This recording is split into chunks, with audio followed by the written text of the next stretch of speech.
I'm about to tell you some tales of two somewhat ordinary school pupils, but as we go along you might come to see they could just resemble you and me. Our story takes place on a battleground, or a classroom. They're kind of the same. A minefield of strategically placed desks patrolled by a squadron of schoolyard bullies. Plans for attack scribbled across the whiteboard. That should be pretty straightforward.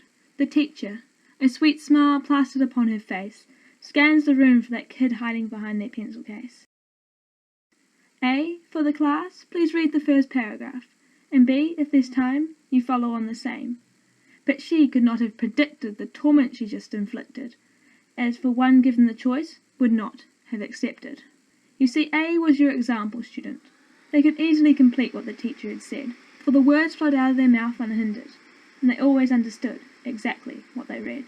B, on the other hand, now wished they were absent. Heart pounding, pulse racing, reading out loud was a nightmare for them. They just couldn't do this simple task, unlike everybody else in the class. B would get tongue-tied, or stumble, or stutter. Confidence would be in the gutter, for it's pretty easy to differentiate that reading out loud was something B did hate. Whereas A was adored, awesome and able, B was brilliant, bright, but a bit baffled by the periodic table. It wasn't that B was unable, it was that sometimes they led to feel like they were incapable. A could be picked for a school spelling bee.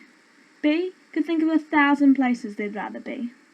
A would tease B for reading so slow. B would just be on their fourth read of the same row. B used the board to be playing checkers, while A and everyone else seemed to be playing chess. But don't get me wrong, B wasn't dumb. They could still get the same as them on every test. However, for B, girl was sometimes grill, or Bill became dill, or unite, untie. But B had learnt how to get by all right. You see, B's brain was a little different to A's. A was the London Underground, B the New York subway. Both had stations and trains and millions of commuters, people riding while on their phones, iPads and computers.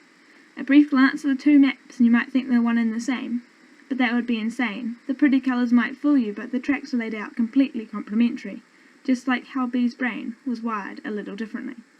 B felt like they were 1 in a billion. There's not even 1 in a million. It's estimated that it's more like 1 in 10, so you may have met someone like B then. But let's not get too analytic. You've probably heard what B is called, dyslexic. And as fate might have it, there's one performing this for you all. But it's not shameful. I'm in good company. Just check out the people that are part of our assembly. There's Einstein and Steve Jobs and Steve McQueen, a physics genius, the founder of Apple and an Oscar-winning director for the widescreen. I can only speak from my own experience. I can't portray anyone else's voice. But the negative connotations around dyslexia would be something I would change, given the choice. Because tell someone you have dyslexia, and they might think there's something terribly wrong with you. But dyslexia is not a disease, nor does it have or even need a cure. Just like there are thousands of shades of blue, mild to severe, dyslexia ranges too. So an overall assumption will not do, for every case is brand spanking new. Just because I'm a B doesn't mean I can't be a straight A student. I still have aspirations that are academic. B's don't want to be held back by being dyslexic. I may not know left from right, or be able to read a poem at first sight, but I'm sure you can appreciate that being labelled slow and stupid begins to humiliate. What I'm really trying to communicate is that it's not having dyslexia that I hate.